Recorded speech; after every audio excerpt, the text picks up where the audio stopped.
này phải rồi chỉ sản xuất không ôi anh chị nhớ đây chị cơ anh chị bọn này nhớ chứ không nhớ có sao sao em nó có gì của thế nào quý sợ lũ con tao có tụi nó chạy mưa nè chạy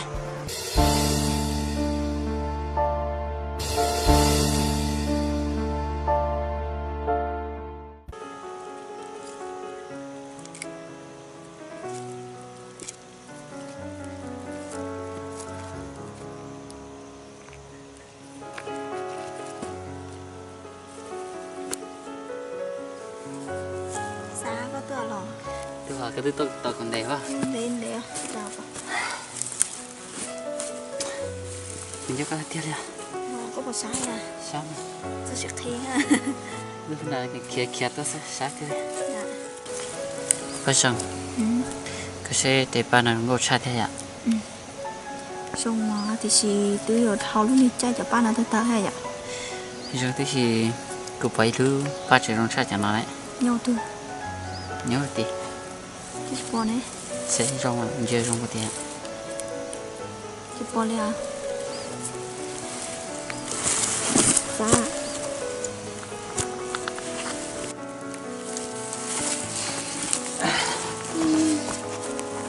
dạ nhưng mà sẽ sao lên bảo của đi lúc tới lúc thì nhìn cho dù nè có thể của tôi nè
mà chịu chỗ có xa xa đây đưa sợ thật con đi xa cái sáng nữa tôi xin về chế không chịu dụng tôi trẻ chứ chưa sợ nó có nhau đi nó có xíu xíu không xa nhưng mà xí lý lý chế không chỉ sáng chỉ cũng như là chế nữa thì có tôi xíu là chế nữa thôi giờ nó có xíu chỉ sáng chỉ là nó thì cái này mà tên không mà nó tôi dặn cái này thật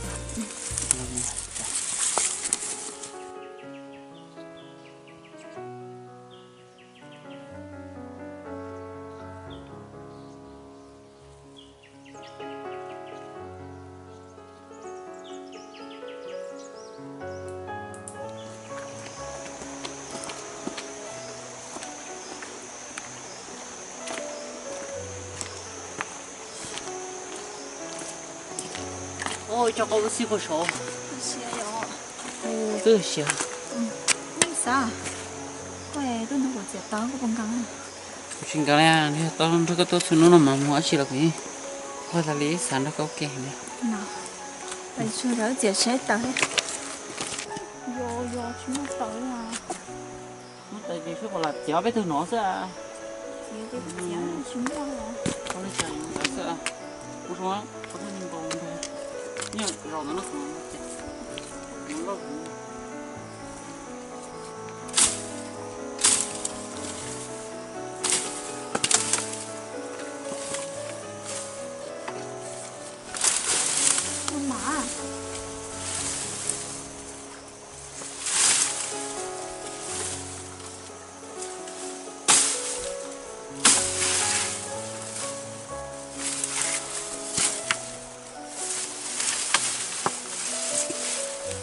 cứ rõ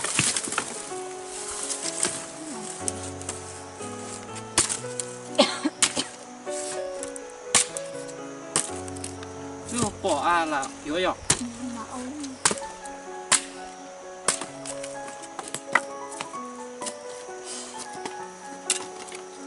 Chúng mình chẳng có lúc cả rồi. Đúng không? Nó cũng là đá xe. Có món này mưa cũng mà trên đá chưa? Cho luôn. Có bữa ăn cả chỉ bữa lọc.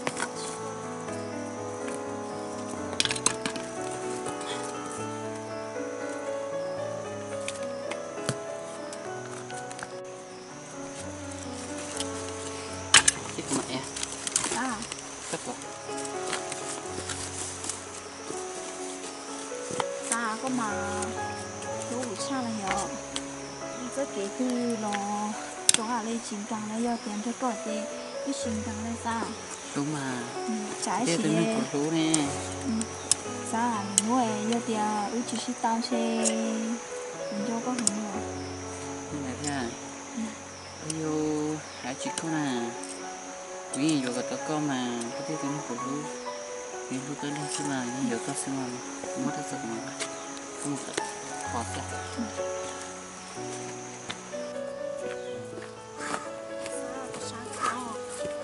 Chị sang hả nhé? Nhưng chị sọt trở nhé. Rồi như thế sáng thì cũng sớm nói cứ cho xong Sọt sáng mà. ô sáng Sọt là sọt ra. Rồi nó coi.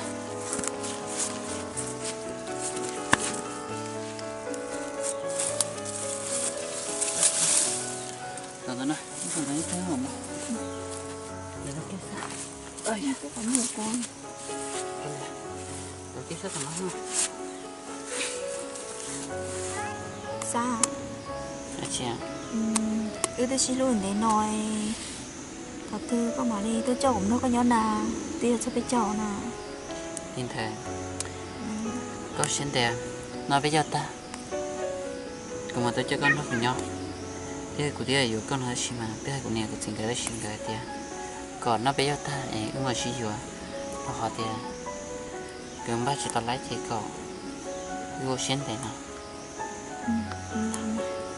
tiền là sao Cô lấy những sao có cái gì. Cô chị. Cô những chạy thì thà biết cho ấy. Có một lần đó chia. Thì có chuyện đâu của nhỏ là xưa. Thì là tôi cho con một lần là nhỏ chị. Vì sao có cái gò ta chỉ của nè gà thì còn.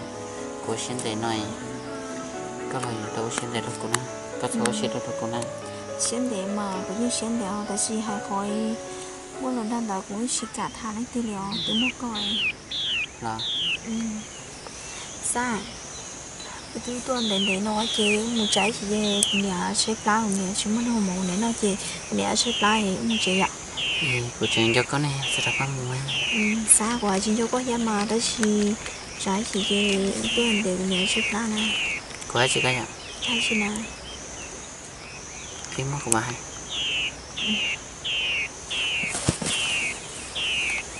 xa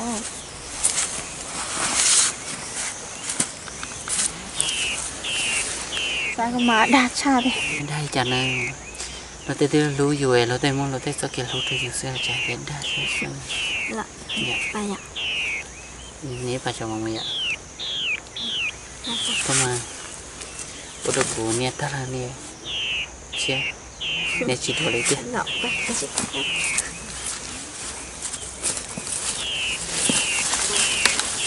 đây là mà ngắt ruột đàn ơi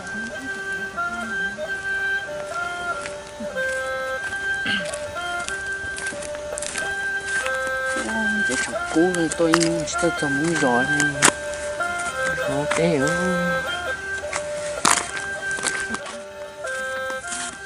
Ô, có sao, mới cả.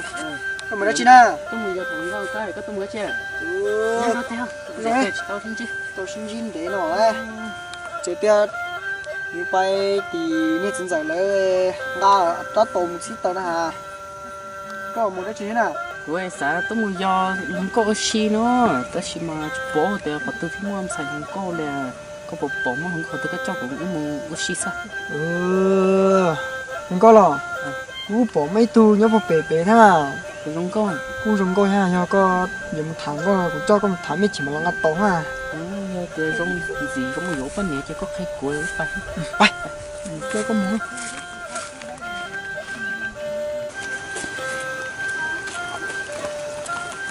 bơm lỏng tôi không có cái là nhóc thứ hai của đây ha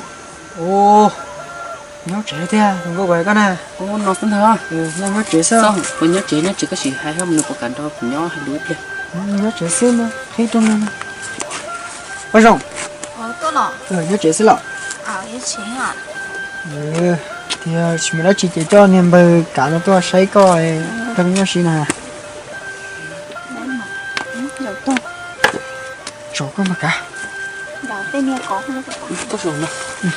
Nó thải những rổ riêng nó không.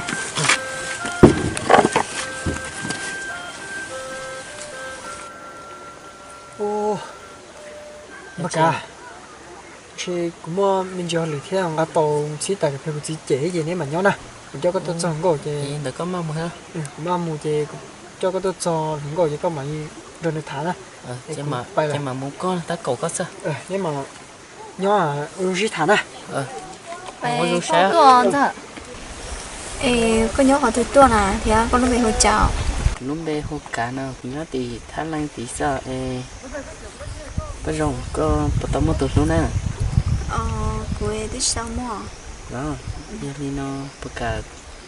tuần đó có nhớ hay luôn nó xuân núi liền Cả cơ mà. đó lên đã chơi giờ lên đã lùi núi của các tuần đó có nhớ rồi này Anh ta mà con ấy tôi mua từ lũ thì là chỉ tống à. chỉ tao mua liền nhớ mua lại chơi mới chỉ tốt sang để nó liền Lo. Con ta mà. Cái thảo thì họ nó cái nhỏ thế là chỉ là nhỏ. nhưng mà nó chơi cũng một trẻ là tôi nhớ nó bỏ cái chỉ cứ một xe Nó thì có cho cá nó. Con ta mà. Chơi mua có tuần à.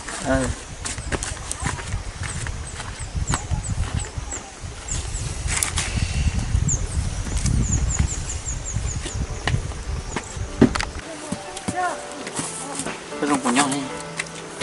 cái nhau trẻ không Tôi là sao? cái mỗi trẻ con đó không có này Một món cái đen hả? ở đây được có bài hết không có bài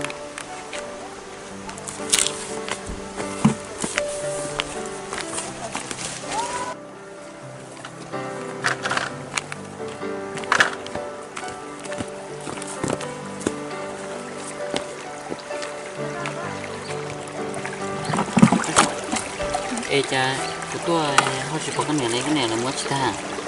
Dạ thì nhà tay về lợn sao từ xa thì chỉ dùng vào chỉ thà to bên trong đây rồi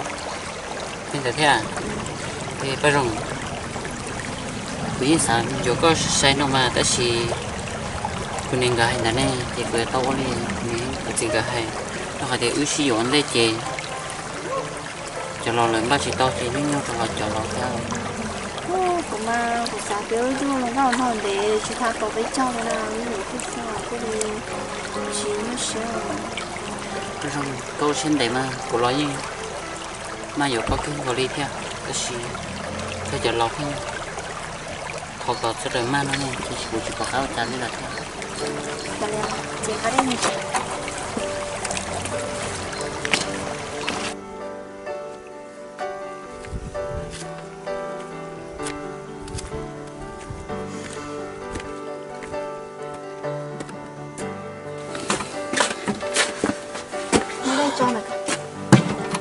khó cơ mà nhỏ cơ khó cơ dòng nó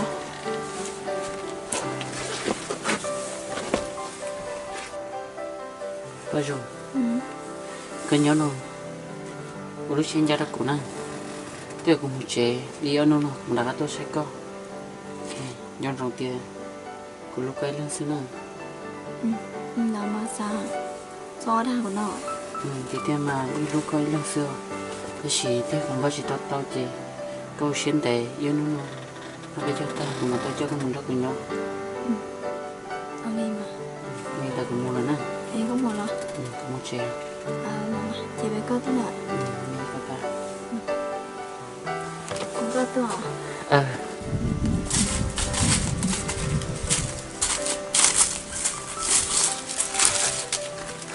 tôn để cứu chỉ tôi sẽ phải dùng bố thì phải dùng bao nhiêu chị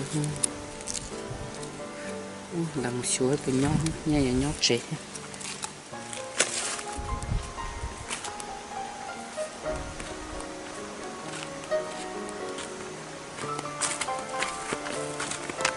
ô các con có tới mới thì ai chi à cái tôi là của bay để giống bò sao sao mà mua nhẹ nhõm hay ở cái lô lô cái mà đi mua nhỉ sao mà đây là chị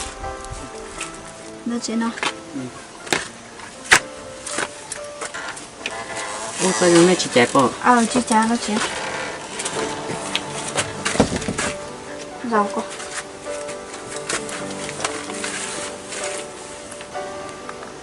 bây giờ giờ của tôi từ tôi bây giờ nó chỉ có nó cả tôi nó chỉ có chỉ bỏ cái này cái gì lại là mình đã chỉ ta nè cái hệ đứa gì sửa nhớ chế thì của nhà bay vẫn sẽ rau bột bể ba bể hả có tôi nói có là tôi sẽ có sự lo tôi muốn chiều quay nhưng sự tự tôi kể tôi muốn tôi sẽ có nó sao nó thì của sa thì do thì có sa lý của sa thế nó của sa cho có một cái nền nó có bộ cáo à nhưng hay lời thì nhưng sa cho thì có bộ cảnh à nhưng có cảnh nó rất là nguy hiểm cả thì cả sa rồi thì có nhiều của nó lúc của lại bớt sáng nhiều có là chỉ nhiều lúc có ít năng sức hơn xin đâu cũng vậy đầu tiên ạ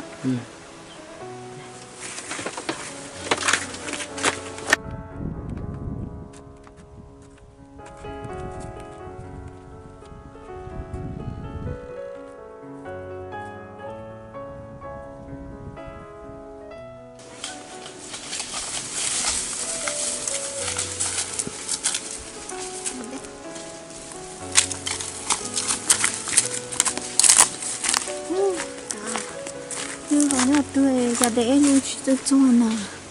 nhau như trên đảo sẽ thiệt rồi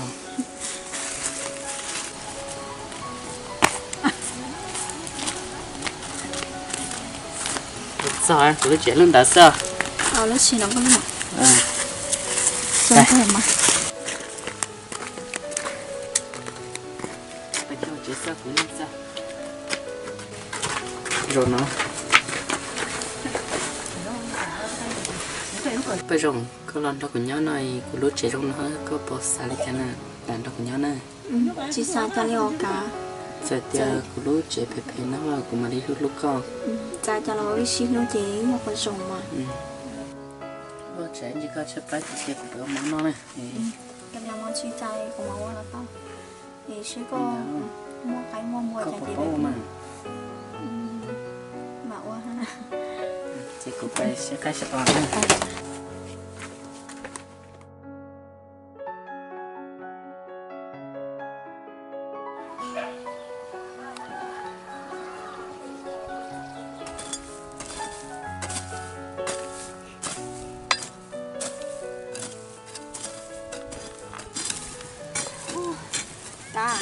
nó chi đây gió tuần đầu chuôn rồi có chờ tiệc có vấn tí nè chẳng để lo mà để xin nữa lo cho mình sẽ lo tới tôi theo chị ôi chẳng để tôi tai nó cái nút chẳng để lo chẳng để lo chẳng để tôi cái đi cho nó cái lo tôi tàu cái tàu rốn nó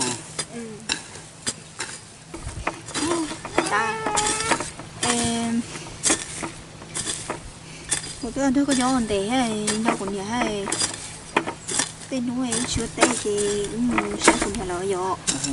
lên tầm hỏi tiêu té ta thế chị nhai plei trộn tiêu ta cá nổi ta kỳ mà mua cái ta xuống nó xuống cơ mua sẽ bỏ mua nó đi chiều xuôi bên nó xuôi làm được cái tốt rồi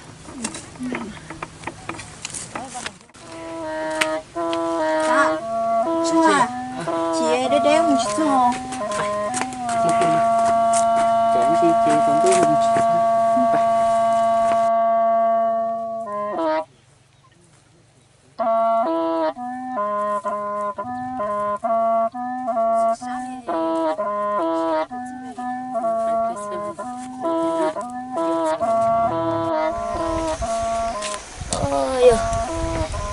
xài kiểu mua nhá tả chứ dù lâu lâu ơi để đóng bùa trong bún đâu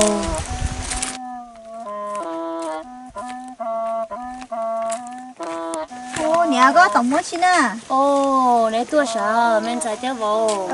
nhà để đóng bùa nè phải hồi chế vỗ rồi có chế đâu mà mua đeo nhà đi mà để tôi chế bé một triệu mình xài cho mình vô lột triệu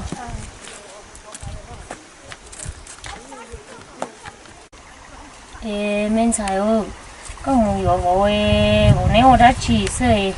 nếu chưa xây nhẹ đi nào nhà ơi tôi chúa chỉ theo nhau không theo nhà đó là có hiện chế ở bên nó có mua hiện chế có ít lần chế chúng nó mua có nó liệu ôi ôi mình sợ mà chỉ mua có một nhiều vội chế nhẹ lần xây nhà tôi chỉ tao nó đi vội ní sang rồi thì nếu mà tôi bán nhẹ nó hậu theo đi tôi cơ mà nhớ nhà bột mua hồ lửa đã chi chị giờ thì mua hồ lửa đã chi giờ khi phải bán câu à mấy vợ chỉ mua rau nhung rồi cho con chỉ cần bắt đây khi rau nhung khi liên nhắc thừa mấy vợ nhớ đậu rồi có phải mua sẵn rồi chế của mua tay rau nhung là nè nếu mà nhau mua rau sai vợ ôi ôi mình xài có nhiều bộ cho ta nói bộ là bộ nó hậu thế là bộ do nâng của thế nào ôi giờ nhớ ngồi lại là gió nhẹ nhỏ tên trẻ tới chỉ sơ nhỏ ấy chỉ sợ liền chỉ tao luôn nhỏ liền chỉ xài nhỏ liền nhớ nè nó chơi hồi thì ít tụi mình năng dùng khó thế chả tôi chỗ nhẹ tôi nhớ này chỉ phải sưởi nếu không nhiều tôi bộ chủ nhớ này chỉ số thế yếu đi chả nào ôi giờ nhớ thằng đấy chính thôi chỉ bây giờ rồi người yêu đúng chúa rồi tôi chỉ muốn niệm một chỉ li lỡ mà sao một bộ bịch tế rồi chỉ muốn cứ đi chỉ muốn nâng số nữa li gió nhẹ xưa chơi yêu có cả thì cũng khá là có nhỏ xưa mình sẽ bé muốn cho chạy chị yêu thì dùng mua nhá lại chị cho cá lòn rồi tên nhỉ tên gì nhớ chị yêu chỉ dùng mà giờ thì có một nó tao vội cho nhỉ lo chỗ mẹ vội nên xí lúa em mà đi cửa mà đã nhớ sẽ chẳng mà nhỉ nhà e thì thế chị sẽ cùng để đóng bùa chị đi có đóng bùa con bài mùa mà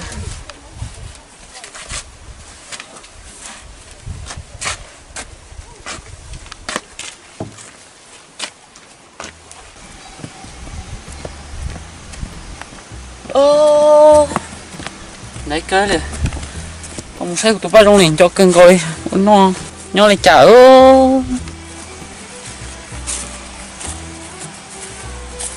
ba trong đấy mua chiều xa bắt tôi là mấy tú xa tôi cơ mà nhà nên mua chiều người muốn chơi rong bùa nè ha ta xí mà tú xa của nhà của hai cháu có bố tiền có chỉ tua chè của tụi mình xài ba trong cứ mùi tí lọ tú xa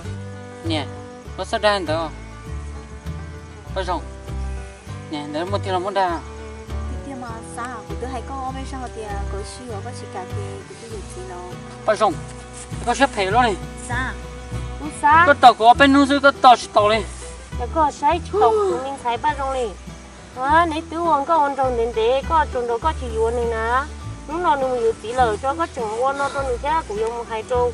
nó cứ trâu tí của trường dùng xía được có đó nè có giờ hai là hai cái chứ hai nè giờ các trường mua hai được cho cứ cho tí hết chạy cũng có bao nhiêu tụi chỉ lúc bao nhiêu nữa giờ hai đi chăn lo nhắn được con nữa không thay cái liệu nói mua nó ăn đó tên nên con thả xa đó chiều我去了星期一好像不得给了hai chứ có店嘛那东西của bé好像苦呢có rộng có xếp phê luôn giờ có tiêu chỉ tiền này như xin chỉ phải lấy chỉ đó chỉ à rồi mà xa hiện tại cũng mong muốn chơi cũng một lời thế thì giờ thì có cả chơi bên sĩ của bé này tao cố tay đúng không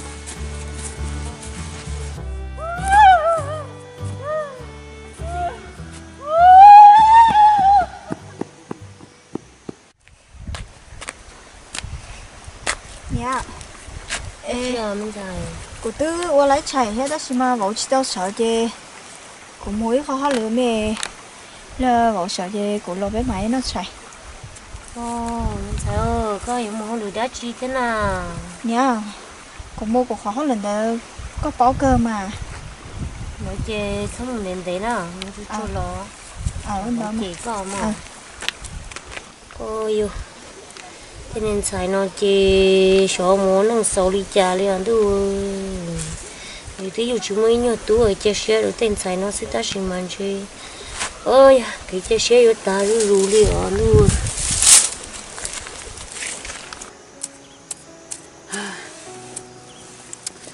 có rong ra của cha này tức là tôi nhau nó to thì tôi nhau ta kỳ lâu nó chỉ bọt tổ thứ tua này nó ra của số chơi lâu xin đấy nhau nhiều cái rong nó sẽ nó bọt tua hơn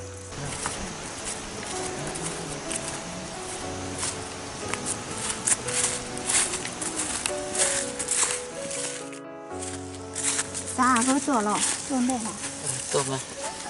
trên đấy nó có một tua xa cái nó bìa chỗ hai lần thế này chỉ đâu còn tua ở rong chỉ có xếp héo lo có thứ bao tiền của lúc cây lăng sư của nhiều con nữa chỉ có chỉ tao của có kiếm nhiều gì là xa của tôi chiều thì tự do quái đó có tiền cậu xí hóa xí có thứ gì cả này có tiền có gió to hậu bé trong đó rồi có phong hiệu to trong lại gì thì gì mà đó là cô ở luôn nên sử nhảy xưa chơi của tôi đặt ăn nó nên nhau đồ bây giờ có hai tiền cô chỉ cài cho con cô thứ hai cho có hai tiền tao nó bé cho ta chỉ có mà vô con nó để chạm cô tôi có xin việc gì là có chỉ tao cô có theo sẽ phải thế sẽ đốt cho cô chấp lại liền để chỉ có nhân trong tiền giờ lấy trả lo do nuôi thì có trả lo cô chỉ nhắc tao con nó này xa đừng cho có liều bây giờ cô lấy cho con để sợ có bao nhiêu của tiền sợ có hai tiền là ra chỉ có rồi là nó bất cứ một lúc cũng cho làm gì của sữa xa còn nhớ có như thế gì mà cô đây là sữa họ có lúc chia gì do tiếng lúc có là sữa có hai tiền là ra là bây giờ cô lo cho con hàng này xin nó cô đi tua chỉ bỏ con là chị cũng cho con sắp lại liền sao em tao có gì của thế nào quý sợ lúc con tao mà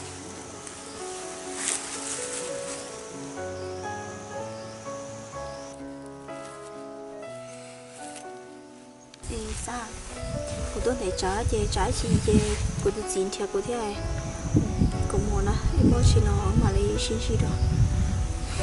nên là thế à cô tôi chuyện cho con nhỏ phải tôi bỏ con nó xe cô tôi chỉ tôi sản dạy con này nhưng mà sao bác sĩ nó để cho ai ta lo là gì tự nhiên xin là xe còn đây nào còn là không nên ta là tâm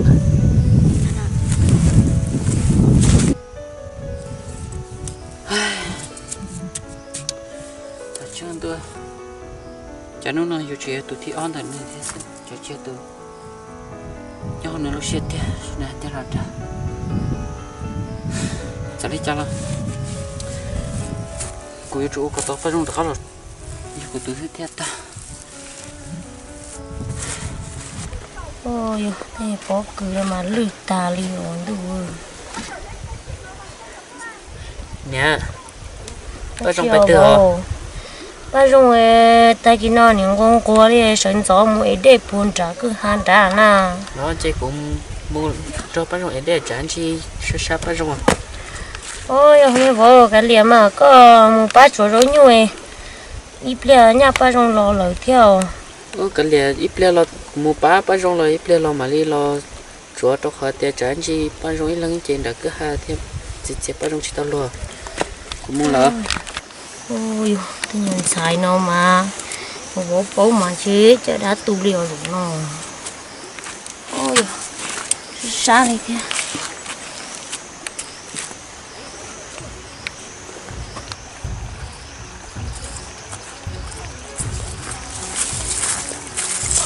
đây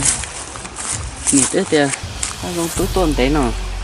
tí giờ lo là chặt tí tuổi giờ tới tuần đấy nó chính trị này chặt rồi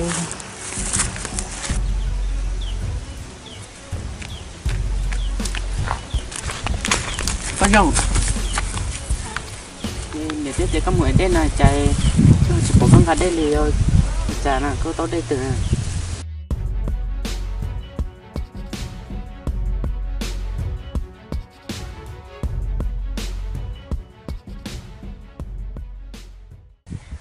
ôi mình xài thế mẹ bố nếu đứa tua cho nhẹ nhó bé nó nọ thế chị nó này còn nếu một bán nhỏ tí nó cho trả chị nếu họ cho cá 1 triệu lên đó ba không em mua rồi nếu ba chị bé 1 tí hả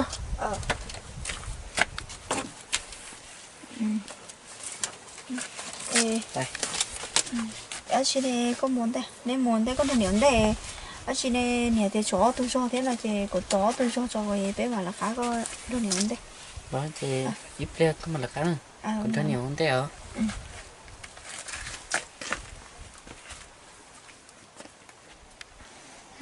tao sẽ hỏi chị thấu non đó nhậm bị tên để chị tao sẽ hỏi chị muốn chỉ sai play rồi cho mà đi là khá muốn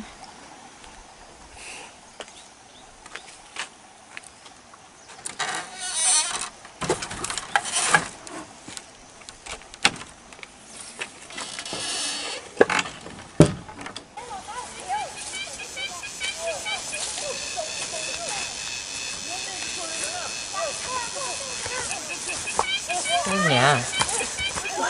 tôi cái thứ mà tôi chỉ tao mà nó chạy tới tôi để bỏ bao nhiêu người tôi là cá tôi chở cho lên chứ tao đã cắp tao chạy chỉ bao nhiêu chỉ tao lo bỏ mẹ bố cá liều cái cá chim mú rồi có giờ tụi mua rồi chị có dùng xéo bé tụi chơi cho là hoa chế phong suy liền rồi tôi theo tàu chỉnh cầu trái nữa nhà anh chỉ là bé lăng tàu luôn cơ có trong mà tôi lên đó mà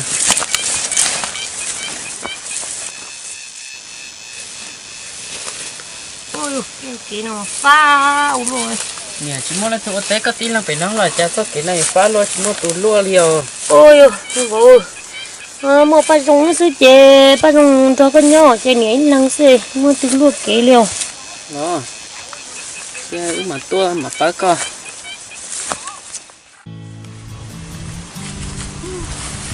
sao cái tôi bé thì uống một cái cuốn hơi rồi nó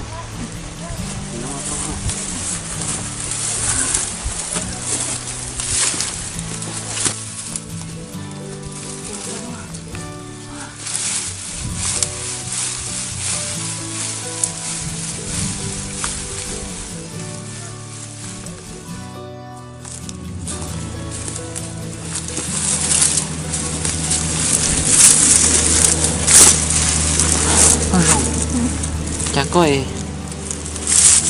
tiếng người gì ta nó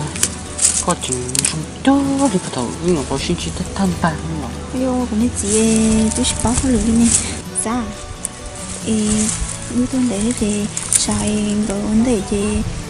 rồi tôi to thế còn bị té gì rồi to của thế cô mua nào thấy không hiện tại nếu tôi thật thì nếu mà đã có một trẻ tôi to bên nó nói tên sao thấy kỳ sư được cao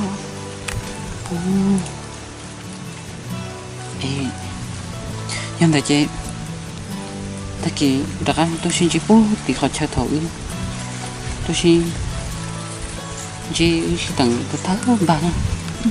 đằng chị thấy chị mà xem rồi tôi bây giờ mình nhớ có cho liền đặc ăn cái bài nào sáng mình cho có có một chuyện khác cho đi tiếp sáng để chị cũng muốn nè cho là to của theo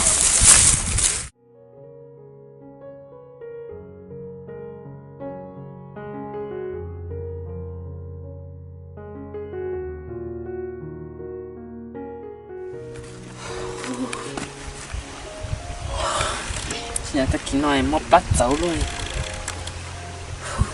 tôi này rong cho được chơi hạ từ theo rung liêu bé tôi sát từ bé nó kia xuống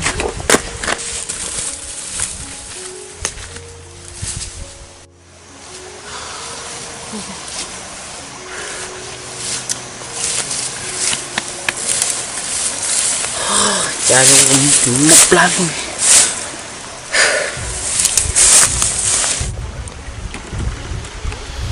nó cho cái chị ngồi chị bói có thế niềng của này có món chi tao này tao lấy mà khi thì chẳng muốn chỉ sai đi rồi chẳng chỉ chơi một trẻ thì chỉ lấy bỏ sát thôi thì cháu muốn nhắc người chỉ bỏ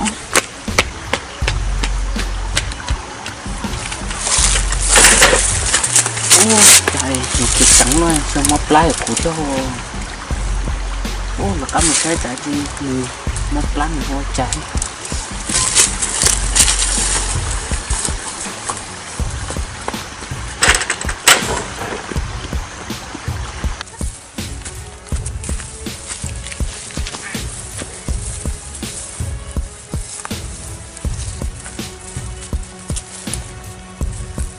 con nhìn nói do chạy chơi chỉ móc đá để lột rồi chơi do xả chơi do nên có sẽ phải đồ dùng đó mù mà kinh cổ kinh sái tóc cá lấy xưa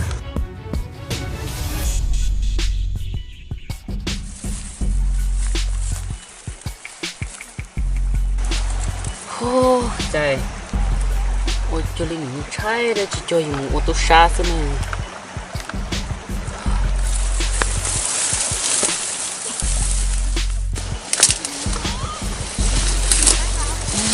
phá nó xếp nha ổ ta đang còn nước hay là như thế này ngon ô nó rất ta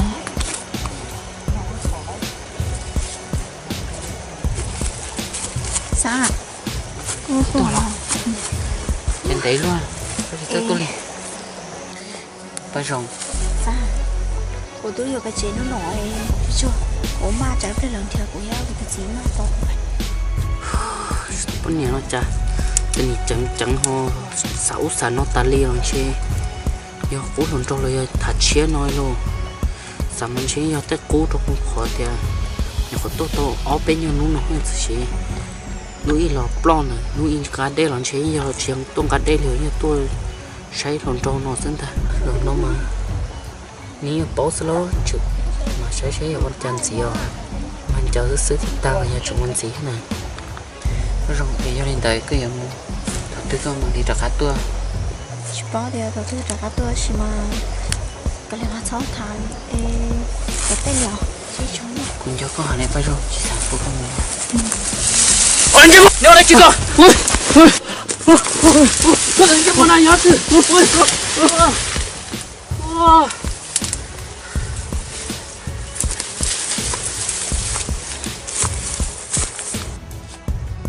có tụi nó chạy mưa nè chạy giờ có tới cố lần sau là có nhiều khó thả chén à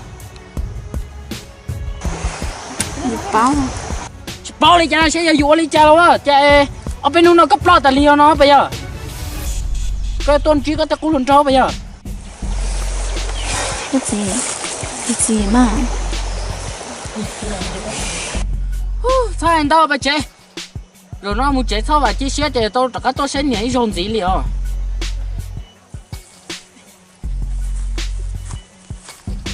nhớ chỉ chạy một chút luôn đi giờ sau nữa sau mà kết thâu mà của còn nè tôi muốn chơi một con chỉ kia sao mà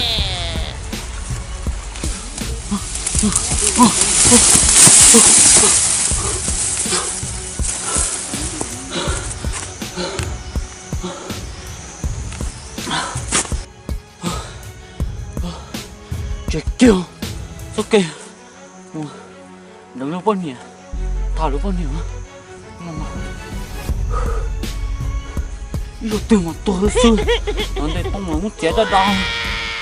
trời trời kéo trái chè để tên con to được khá rồi có tôi kể rồi không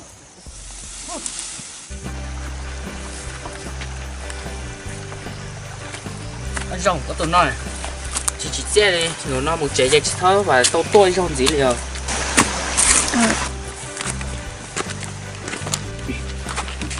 nè ở một chế hả em muốn chỉ tại vì nó là nó có bốc khẩu tơ bên chế nên mà một chế luôn mà mình chỉ chạy cho mà nè bắt rồi chỉ che tôi nó bắt rồi chỉ che chế bắt rồi không được các món chỉ bắt rồi té cũng món chế món chế chỉ bút to giờ ở một chế nó chế có món gần món họ lửa đã chỉ chẳng thêm mà nó chế có sa sọตัวโตเอ้ยก็มาเลยตัวป้าตัวใช้ก็เสือกมูเจจิปูป้าจงตัวนะ ôi mẹ bố ô li mà